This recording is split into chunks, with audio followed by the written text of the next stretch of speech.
20h45 sur Radio VFM, mesdames, mesdemoiselles, messieurs, bonsoir, bienvenue à toutes et à tous pour une nouvelle soirée foot sur notre antenne. Et essayer de trouver une tête canaise et le contre qui va profiter à Julien Ferré. Julien Ferré, ils sont à 3 contre 4. La bonne passe pour Ronny Rodelin. Et c'est le but. Non, c'est la barre transversale pour les Canets. C'était une frappe d'Ivan Santini et elle est partie mourir sur la barre transversale de Danijel Subasic. Il avait été servi. On est quand même assez loin, mais les grands gabarits, ils sont montés. C'est parti pour Vincent Bessa. C'est plutôt bien frappé. La tête peut-être de Yaya et c'est directement sur les gants de Subasic. Et c'était la deuxième occasion très très nette de cette première période. Et encore une fois, elle est pour le Stade Malherbe de Caen. Subasic, qui se saisit du ballon et qui vient le stopper à proximité de sa ligne. Ça, c'était peut-être, une liaison jouée avec Vincent Bessa sur le côté gauche. Et les Canets, il y a peut-être une main dans la surface ou peut-être, je sais pas exactement. D'ici, on n'a pas vu exactement ce qui se passait. Mais les Canets ont protesté après un très beau mouvement à 3 initié sur le côté gauche avec Ronny Rodelin et notamment Julien Ferré. C'était Vincent Bessa qui s'était procuré le ballon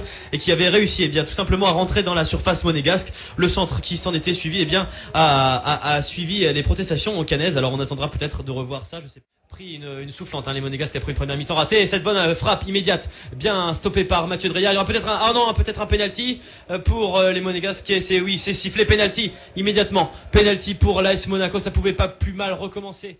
À l'instant, Radamel Falcao qui a l'occasion de marquer son 11e but de la saison, son premier face au Stade Malherbe de Caen. Il n'a encore jamais joué contre les Canets. Radamel Falcao, le pied droit qui s'élance, c'est directement au fond du filet malheureusement. Et l'AS Monaco qui ouvre le score ici à Louis II. C'est sur son premier tir cadré, son deuxième tir cadré parce que la frappe de Thomas Lemar, elle était cadrée tout à l'heure sur cette frappe donc qui a amené le pénalty. Et l'AS Monaco qui s'amorce pour les Monégasques. Et là, Damien Da Silva qui n'a pas d'autre choix que de se jeter sur Kylian Mbappé. Il va y avoir une faute. Attention à Damien Da Silva puisqu'il a déjà été averti dans cette partie. Mbappé, on le sait, c'est un jeune joueur très rapide, très costaud. On le compare souvent à Thierry Henry. Et là, carton rouge pour Damien Da Silva. Carton rouge pour Damien Da Silva. On n'a pas forcément un Tolisso.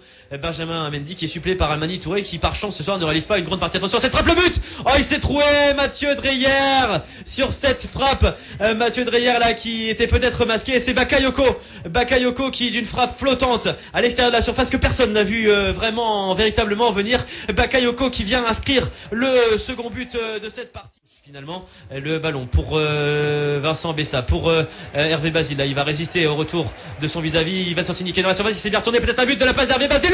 Le but d'Hervé Basile qui vient réduire le score pour le Stade Malherbe de Caen ici dans le temps additionnel. On vous le disait il y a quelques instants, les Monégasques qui se sont un petit peu relâchés et les Canets, c'est fort logiquement, ils sont récompensés malgré tout de leurs efforts offensifs. Hervé Basile.